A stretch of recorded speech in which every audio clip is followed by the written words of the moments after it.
Yeah.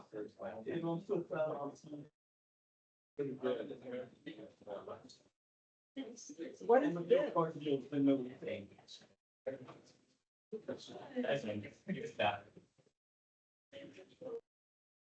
Yeah, it's great. It's interesting, like. We don't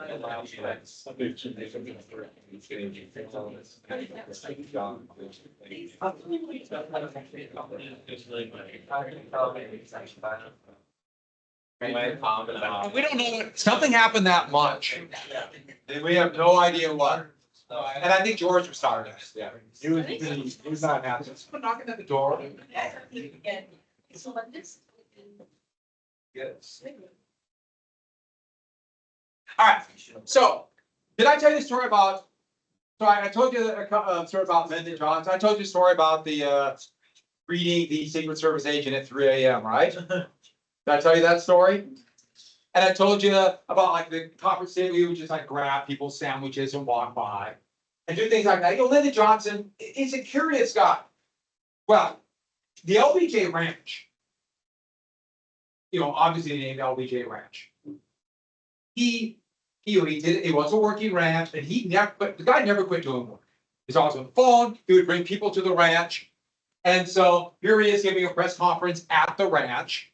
And you know, there's some shady dealings going on. He went from being not wealthy to being doing fairly well. There's him acting like a, you know, there he is acting like a cowboy.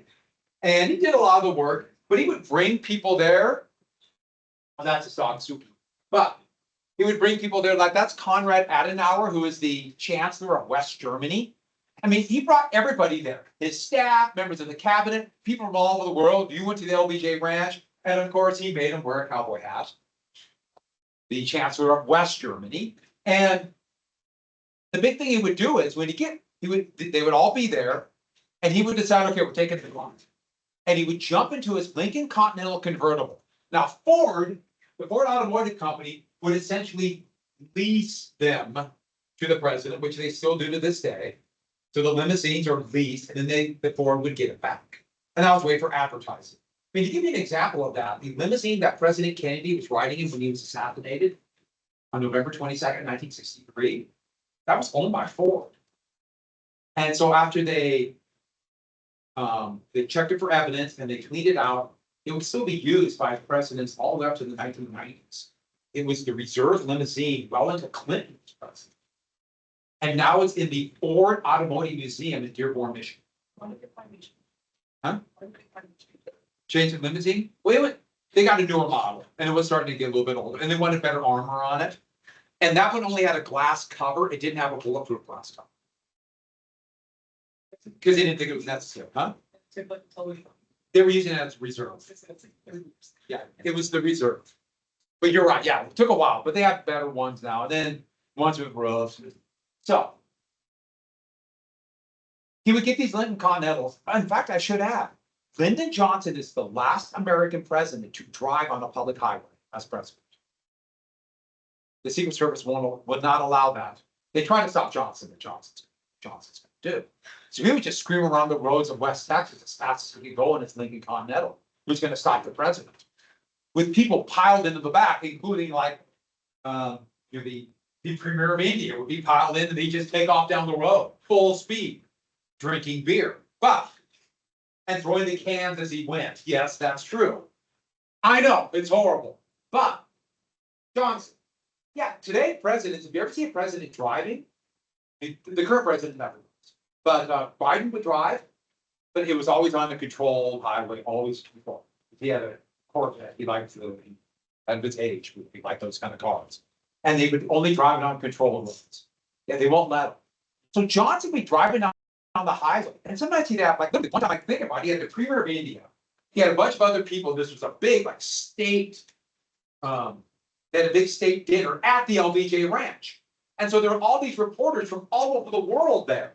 And Johnson had a press conference at a dinner and said, piled them all in the car and took off down the road.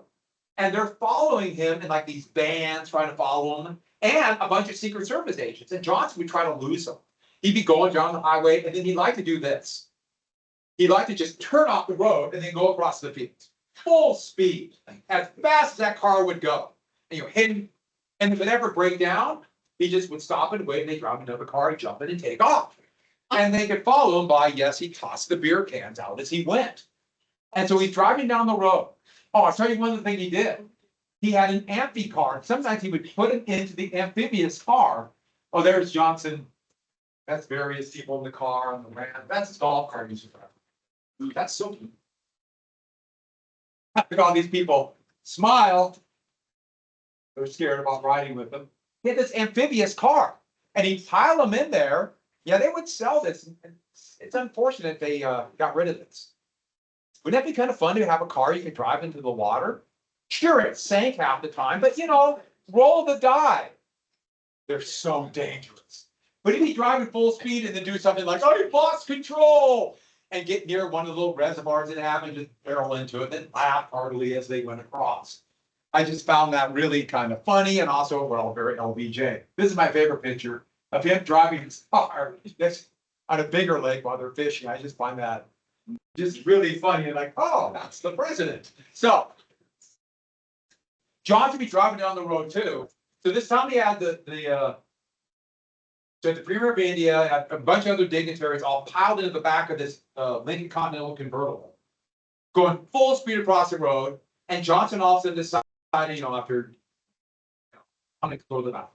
And this is Lyndon Johnson. So he just jumped out, shut the door, and started going right there. And the Secret Service are like, oh my God, there's reporters all over here trying to follow him. And so they come sprinting, about 12 Secret Service agents. So imagine this is the car, and Johnson is here. You get the, and they make a little semicircle around him with their back to him to try to hide him from the reporters. Because they don't want the reporters to take a picture of this. And one of the agents is standing there, and all of a sudden he felt his leg getting wet. And he turns back at Johnson, and he goes, Mr. President, my leg. And Johnson responded with, son, that's the president's crime. So that's what it was like to ride around with President Johnson. There. I know. It was weird, isn't it? People were both, he was magnetic. It was magnetic. But he was also, he did a lot of things to show he's in charge. I know. So let me get back. I will come back to a Johnson story. That is a great picture. There's not as many pictures as I would have hoped. There are a lot of pictures of him holding his dog by his ears. A lot of pictures of him with the Beatles. And that dog's going, I'm next. But dogs like it. Dogs really like to have it. Beagles like to have their ears held. Okay, that's what Lyndon Johnson said. Give me a sec. So 5.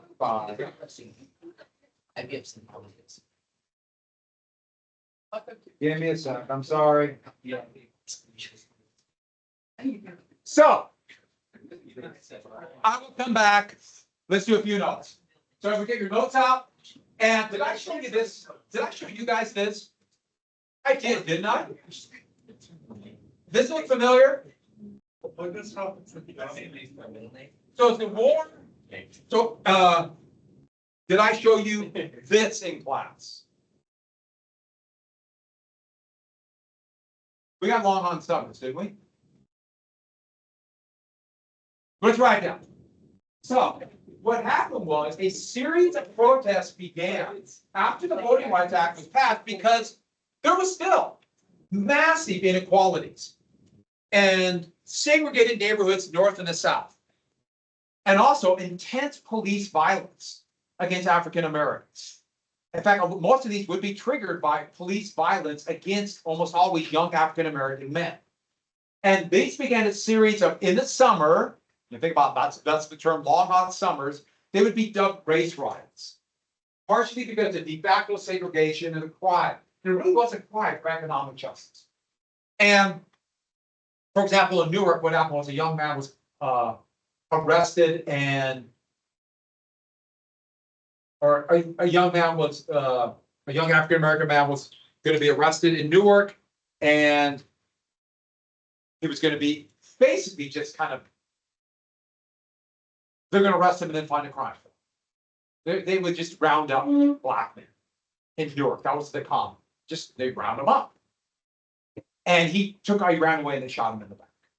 And that's going to trigger a massive uprising in Newark.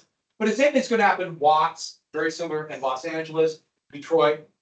In Newark, police snipers would be assigned during the middle of the protest in 1966 to kill every African-American man they could find. And snipers begin just to pick off men. There's a horrible picture I'm not going to show you from Life magazine. They literally show it of an 11-year-old boy that was killed by a police sniper in this protest. There's reasons for anger. But moving back here. And the thing is in their own neighborhoods. And Johnson was shocked by this. You got the Civil Rights Act, the Voting Rights Act. We're making real movement. And they said it's not fast enough. But the thing was, part of the thing that Martin Luther King wanted of nonviolent civil disobedience was it won't give an excuse to attack if we're nonviolent.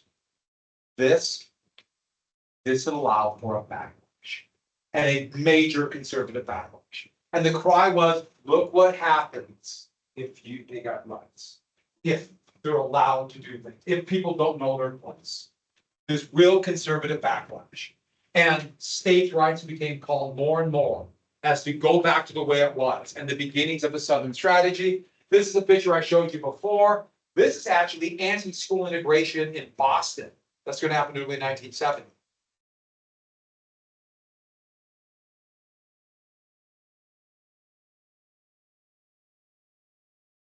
And the people who don't have much, but are on top of the social structure by color of skin, if that's going to be equalized, to them it seems like a loss. To them it seems like they lost rights. Too many, not all, but too many. So a real conservative backlash. A real conservative backlash. And the civil rights movement is going to be, it's never really going to recover from this. And polar traffic logging in. So in 1968, Sweden decided to do a sociological experiment that they would reverse everything on the day. Just announce it that everything is different now. So the traffic laws aren't much different than traffic laws here. So they went from driving on the right. Now today we're driving on the left. Green now meant stop. Red meant go. They changed all to see what would happen. That's what happened in Stockholm. A traffic disaster. No, you do not need to know this. I just love this story, but it fits very well with what's going to happen in 1968. Very well. I can vividly remember 1968. I mean, the upheaval in Miles City. I could tell you stories. I don't know if you're old enough to. You know, because Miles City, if you've been to Eastern Montana, you know. But moving on. In 1968, it's going to be called the Tet Offensive. Lyndon Johnson had been telling everybody that the war was winning. We're winning the war, the United States. And the term was there's light at the end of the tunnel. Okay, by the beginning of 68 now, there are over 530,000 US troops, but we're winning. And yeah, the Viet Cong were hit, and North Vietnam did send troops in, but they were losing a lot of men. But it wasn't really victory. So this was a PR campaign. And Johnson's also thinking, the country is much more divided than 64. I need to show we're winning for the election. But the Viet Cong is going to trigger a massive attack on the Lunar New Year, which was a kind of a informal ceasefire. The Lunar New Year, the Japanese or the Vietnamese New Year. And they were going to attack over 100 cities and over 100 military bases all over. And the thought was if they attacked, it would trigger an uprising in the South. And they would overthrow the dictatorship of South Vietnam and throw the Americans out. That was the thought. And it kind of worked. They attacked bases all over. There were a bunch of foul-ups. But Viet Cong infiltrated towns. Remember, they're guerrillas who dressed in civilian clothes. So there were massive attacks in Saigon.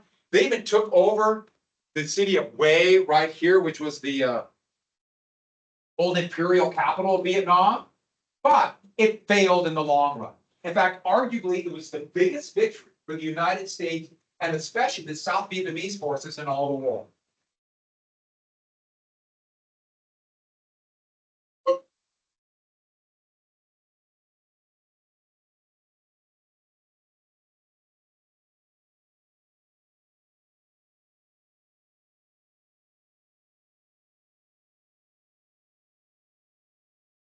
These being fucking too possible.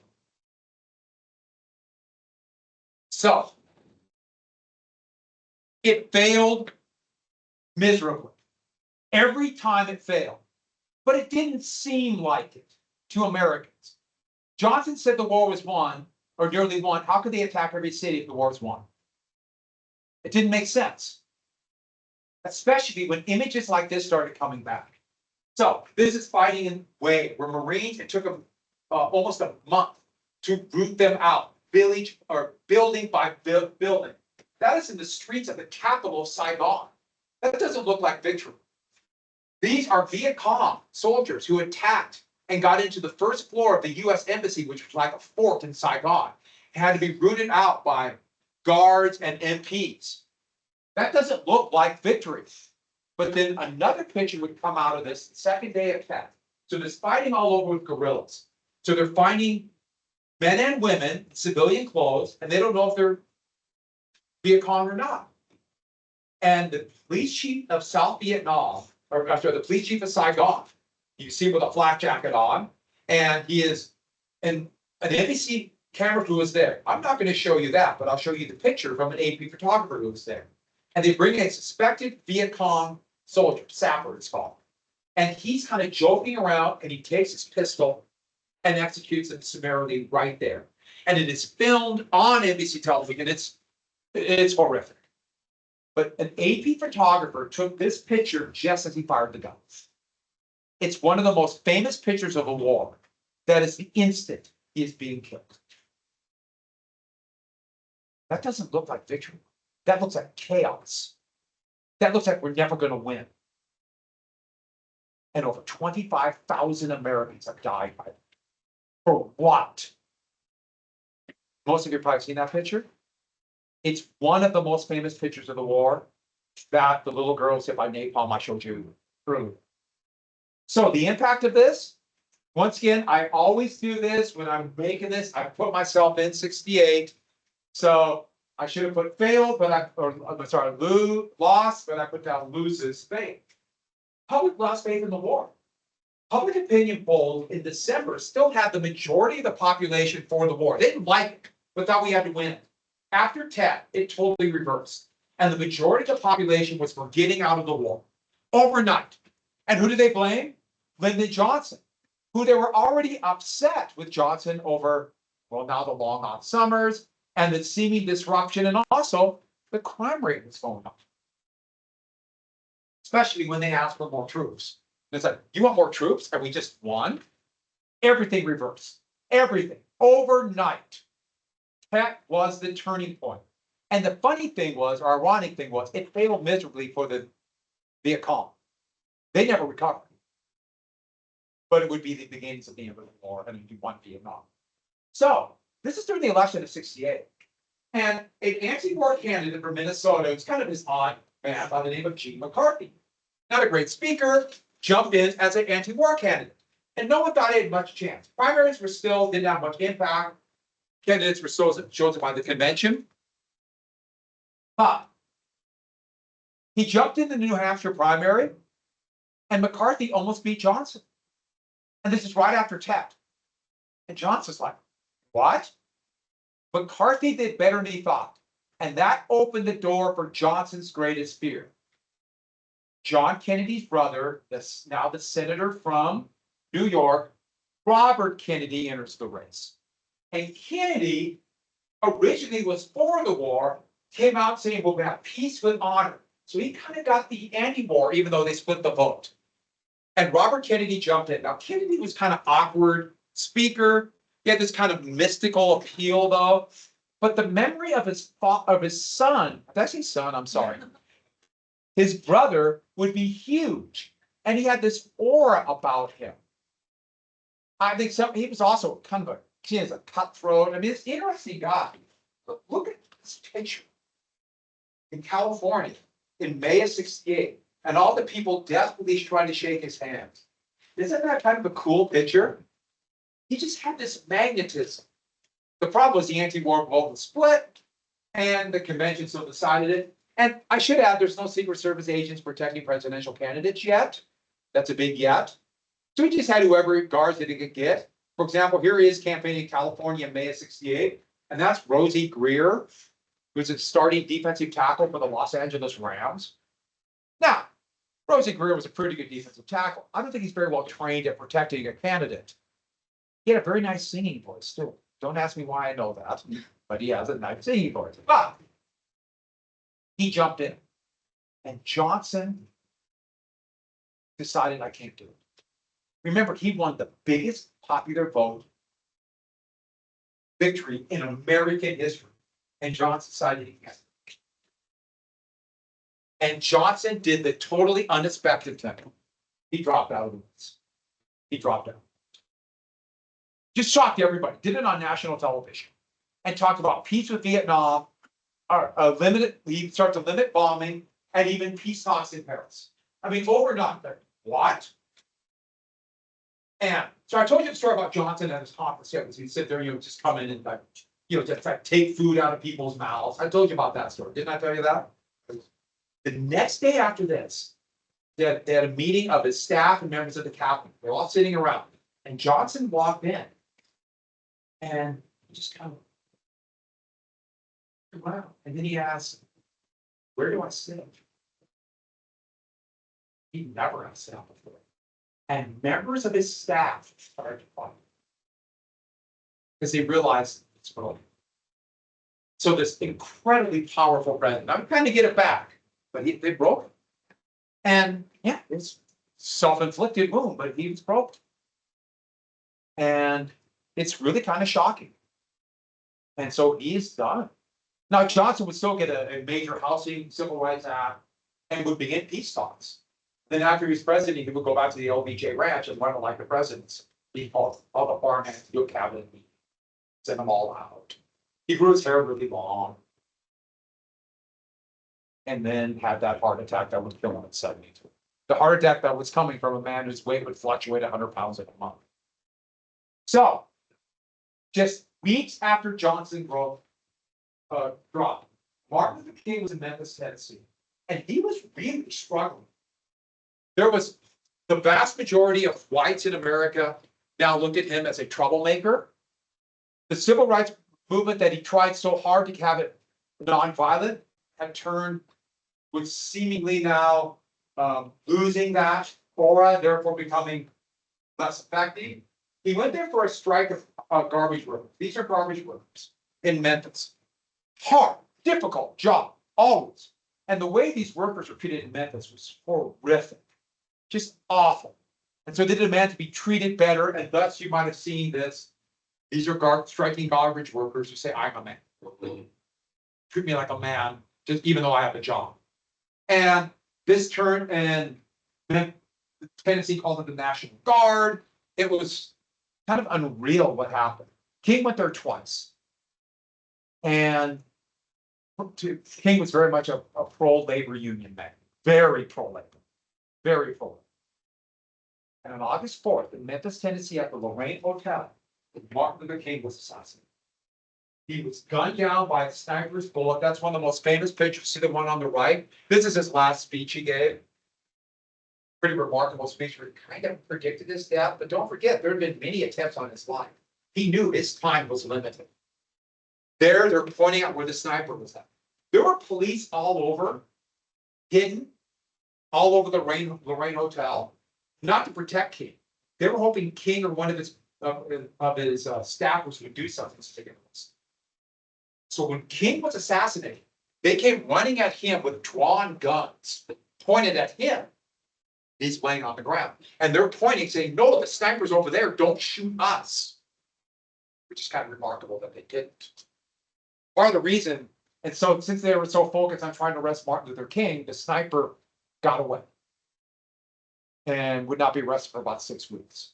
But when it came out that he was assassinated, this is going to trigger some of the biggest riots of the entire time.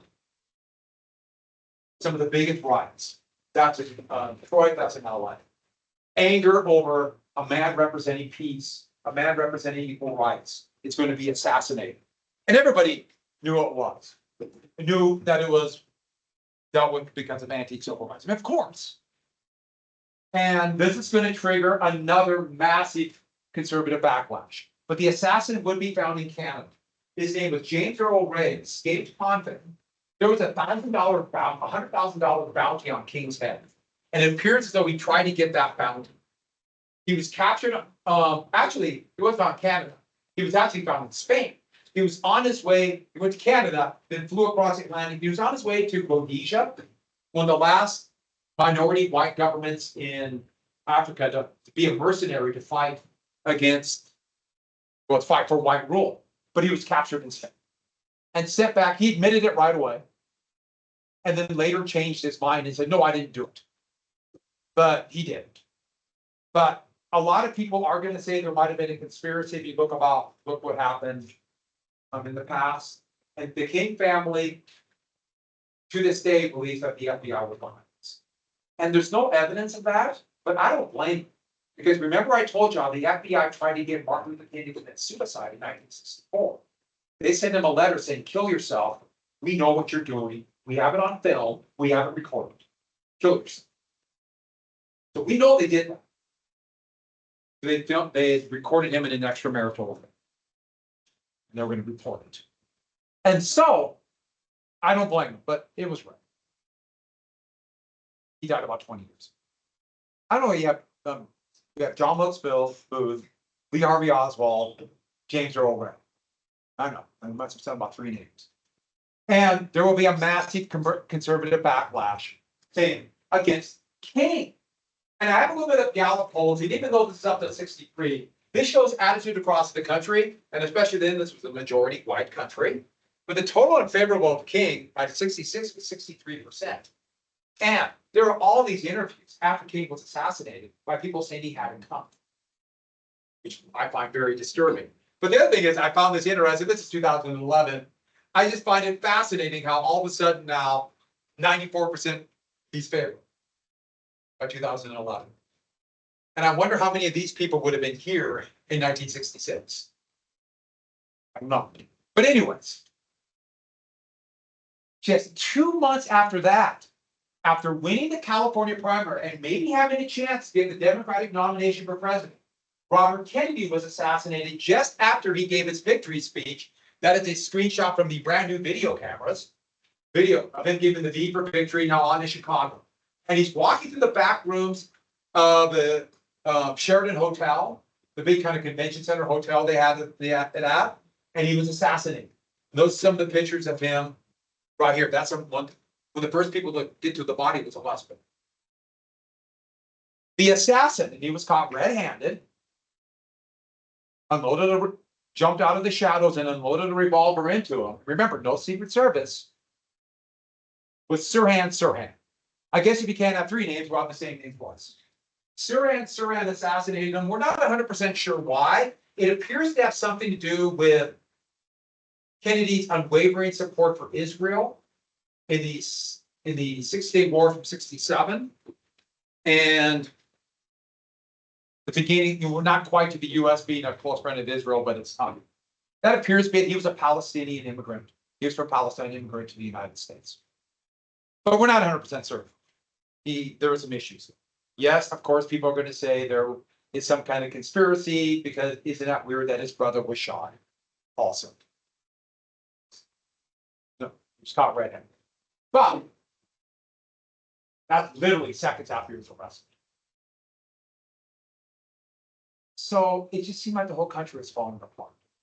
And there were protests, just you could see, student protests against the war in New York City. There were student protests, and they literally took over the city of Paris for a while.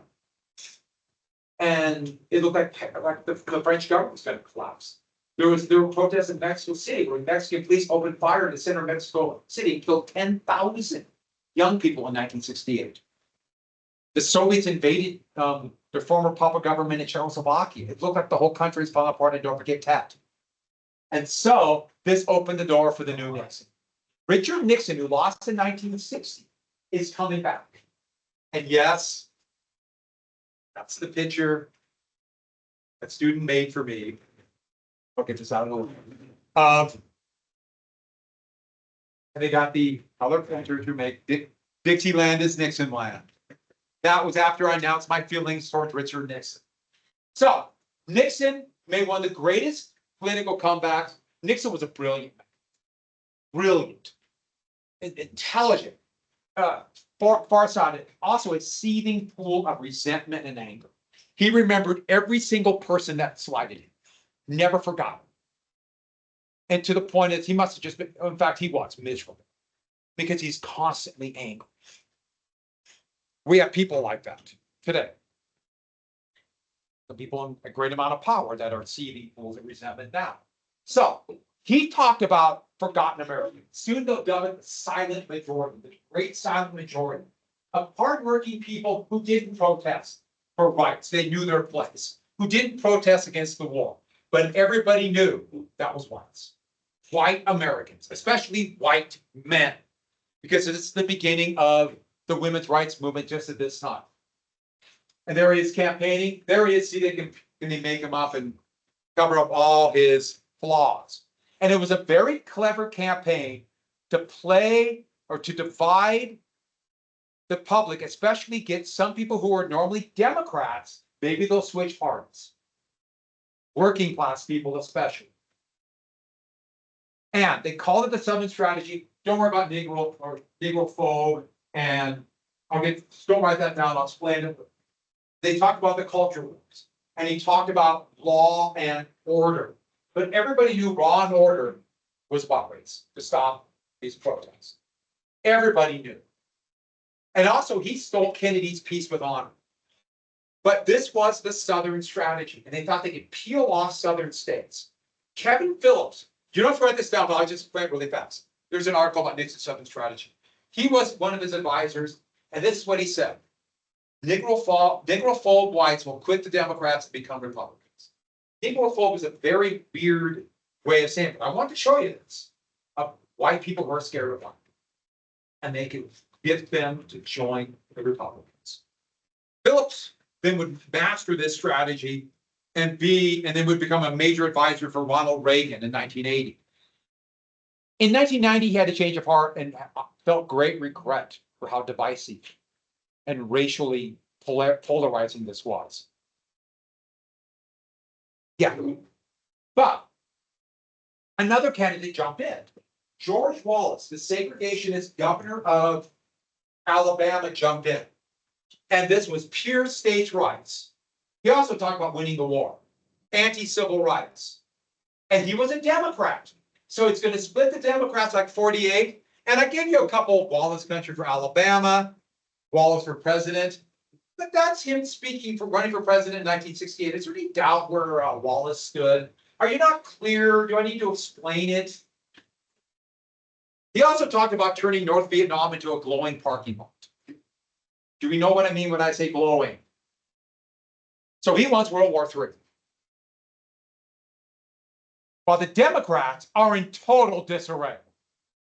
Their convention would be split between the Democrats, between pro-war hawks and anti-war doves. And the thought was, in fact, there's a cry for hundreds of thousands of anti-war protesters, less than 10,000 came to the convention. Over 20,000 police officers and National Guardsmen were there waiting for them. And even though there were some anti-war protests, because Johnson started the war, was a Democrat, the protests were pretty toned down. But on the third night of the convention, when the Democrats picked their candidate, police waded into protesters, fired tear gas, and then most of them took their badges off, took their day and night sticks, so day sticks are really long clothes, waded into the crowd and beat the hell out of the protesters and reporters. Why'd they take their badges? So no one could identify. This would later be called a police protest or a police riot. Why were the police so mad? Well, there was an element of how dare you attack our country. The big thing was that Nixon tapped into this. Police officers are working class, especially the working class Americans. They're the ones who many of them might have been drafted. They're the ones whose kids are being drafted. And as they saw, these protesters were a bunch of rich college kids who got out of the draft while their kids went to go. And they resented it. And Nixon tapped into it. It was very effective. And they had a good point. Didn't mean they were right. Hubert Humphrey, the vice president, would get the nomination, but he looked like he was going to get killed. In October, he came out against the war, but it was too late. He was opposed to the war, but he couldn't say anything because he was vice president. He'd be surrounded by people yelling, dump the hump, dump the hump. Get it? Get it? And everybody thought Nixon would win a sweeping victory. But then he came out against the war, and then another really big thing happened. One of the most important events in history. In October, a week and a half before the election, Lyndon Johnson announced we have a Paris peace agreement. They met in Paris because they all would be Paris. To end the US involvement, to end the Vietnam War, to bring American troops home, to have elections between the North and the South, which they could have back in '56, but whatever. And this might give Humphrey the victory. Overnight, it looked like Humphrey might win. I mean, overnight. Can you imagine the reaction of the Nixon campaign? That's why they called it the October surprise. Ronald Reagan would do the same thing, very similar thing in 1980. So, or Jimmy Carter would try to do the same thing in 1980. What did Nixon do?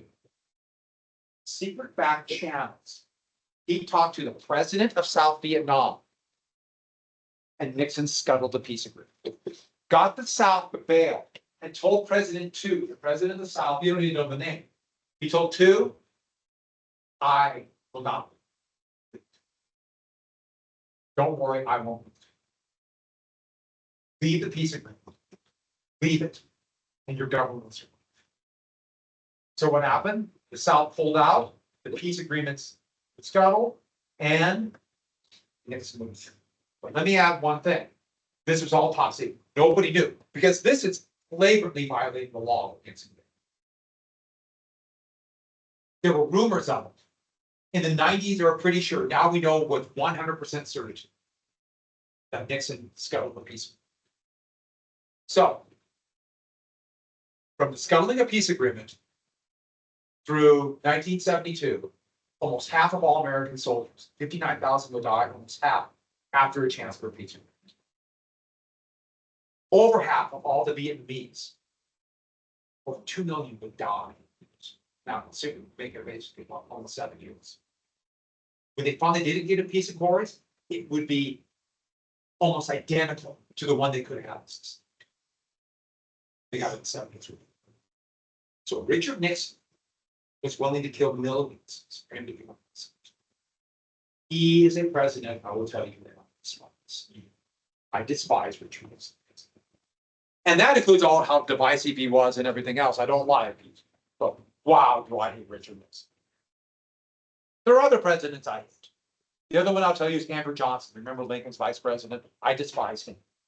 The other ones I like, and it's like, I can find good things and bad things about most. There are a few I really hate, but Nixon I despise. Huh? Oh, there's a lot I really like. The best stories are Bryce Johnson and Jackson and FDR. But my two favorite are probably Lincoln and FDR. So, the election came out.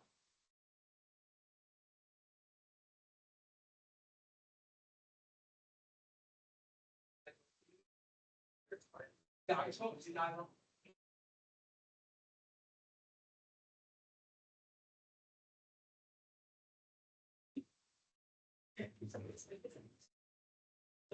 If I get spam from don't name it.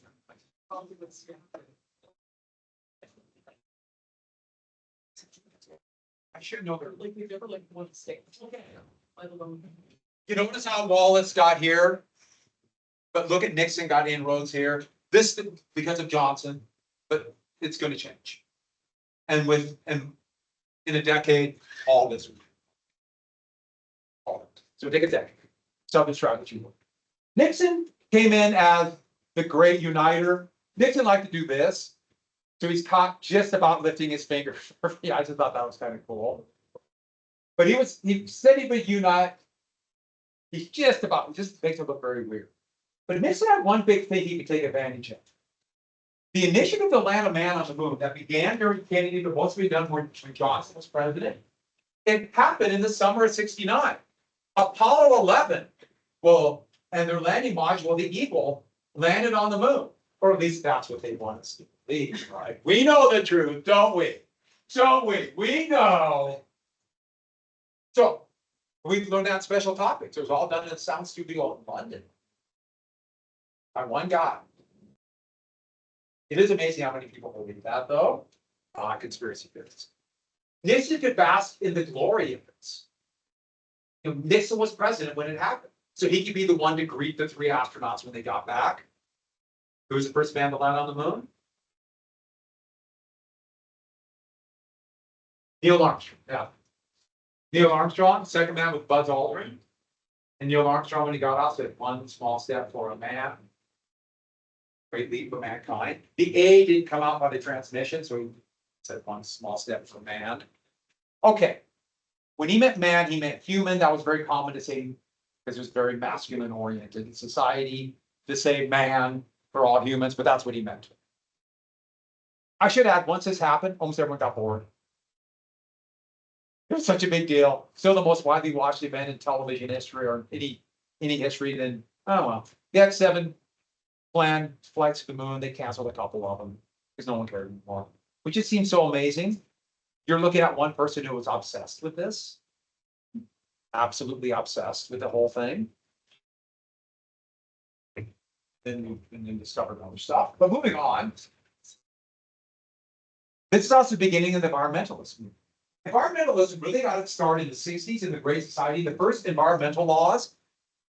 But in the 70s, under Nixon, which is kind of interesting considering he was fairly conservative, it would have the first major laws. And the environmentalist movement in the United States had incredible success. But there'll be issues down the road.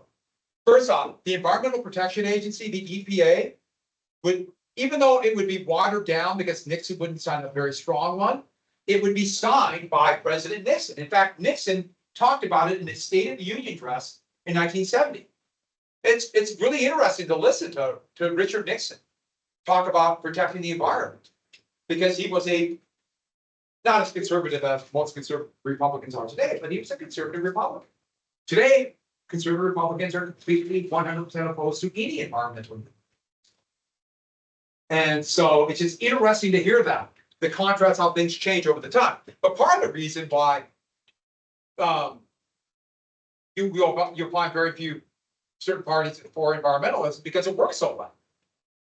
The first Clean Air Acts, the first one passed during Johnson and then during Nixon, were remarkable. This was Los Angeles in 1968. Los Angeles, almost every day of the year, 2/3 of the day, you couldn't see 10 feet in front of you because of the smog, which was almost all caused by pollutants from cars. Just this smoky haze, which would lead to horrible health problems, the increase in asthma and other health issues. Pollution to this day, it really causes asthma. We got so much more asthma than we used to. Well, you couldn't see. This is a picture of 2005 with normal in Los Angeles and every other city. The smog would be eliminated by the Clean Air Act. So it's going to be the Clean Air Act. It's going to be 6 years later that they'll add something called a catalytic converter that will filter exhaust for gas, and the smog went down dramatically, just dramatically. They also began to get rid of lead in gasoline, and that would solve all sorts of not only health problems, but the crime rate began to drop because less people were sucking down lead.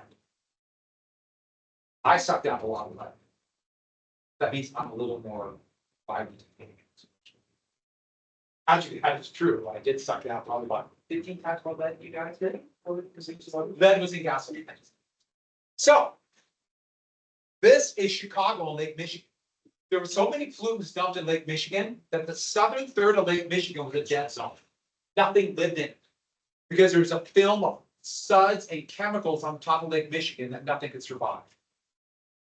It's almost now clean. In fact, for most of Lake Michigan, the water is pure enough you can drink it. Okay, I'm not saying you really want to drink it, but it's not like it's okay. Near Chicago, don't do it. This is one of the many beaches that have been quarantined because of the various chemicals that were dumped in the water, just normal. It's now, I'm not saying there's not problems, but it's almost all gone, or just raw sewage. Like Boston used to use that big pipe and they dump the raw sewage right into the bay. Up until about 75. Like, think how good the Bay must smell, or Boston Harbor must smell. This is the Cuyahoga River in Cleveland. The river caught fire 4 times. No, not the banks. The river caught fire. If a river catches fire, something has gone afoul. Now the Cuyahoga River is relatively clean. I mean, it's remarkable how effective this was. But this would also trigger a massive conservative revival by saying those regulations, what we have to get, those regulations were hurting business activity. If you believe in conservative economics, by definition, you're going to be opposed to environmental regulations because they're costs of business. What's happening to virtually all environmental regulations right now? They're gone. They're just gone. The Supreme Court got rid of most clean water regulations in the last 3 years. Okay. But part of the reason is people don't realize what it was like they forgot. And then, big deal. Cambodia, and that's where we've got. Okay, tomorrow, I think we're gonna watch 70's music. Does that sound good? Be a good little thing. It's gonna be like. No. I did really enjoy the Vietnam War. That's a special topic, Judith. No, we're gonna watch a video. CNN did this thing on the 70's, and it's really good. But the thing I'm using, it's not complete, but it's fun to listen to. This is good. 70's have some really interesting music. We might watch the 80's music, but I don't know. No, in the 70's. Yeah. No, kind of stuff. Yeah. It's a really good video. It's fun. Now, one thing about it is the producers of it are not into country music. So they have nothing about country music, which I'm not a fan of country music either. But it had a big boom in the 70's. They should have it. Tomorrow, yeah, finish any notes and then I think we'll go to the library and look at a rock and roll. Today Today we can't go to the library. Today's UFO. Okay, what was yesterday? Was it just? In the library. Today UFOs, it's the big mystery, the great flying saucer craze of 47. We're gonna watch that. It's good. It's fun. It's like 30 minutes. And I like a lot of the music from the 70's, so you have to like it. I like 70's. And it's kind of cool. It's also, maybe you don't know the band who did it, but they do everything that's really popular. It's fun. And if you guys all like this, we might do the. If you guys to be gone, good luck. You know, I did practice here. I'm working on. oh, okay. And Mr. Martin. What's that? Let me, we'll check some. Yeah. Not smoking, you didn't pass? Okay.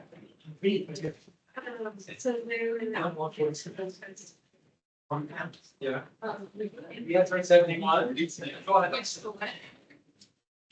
They decided to just eat everything. So Doing that, that's you. The little tongue. other funny thing about that was he wasn't supposed to announce it, but he couldn't help himself. That is really funny. But you know what? To this day, you see something. Oh, it's a sad. Okay.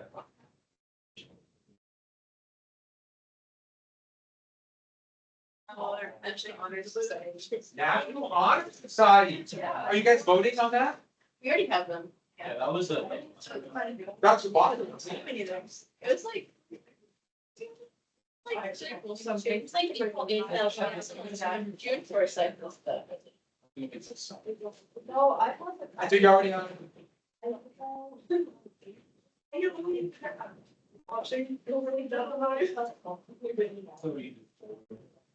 I didn't shoot before.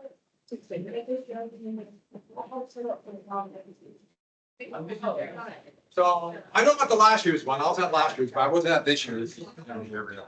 Oh. I was just gonna say something. Oh, I gotta turn the film off. Hey, I got a couple of stories and a few notes.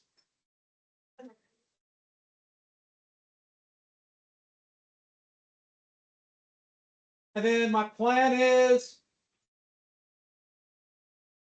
I'm gonna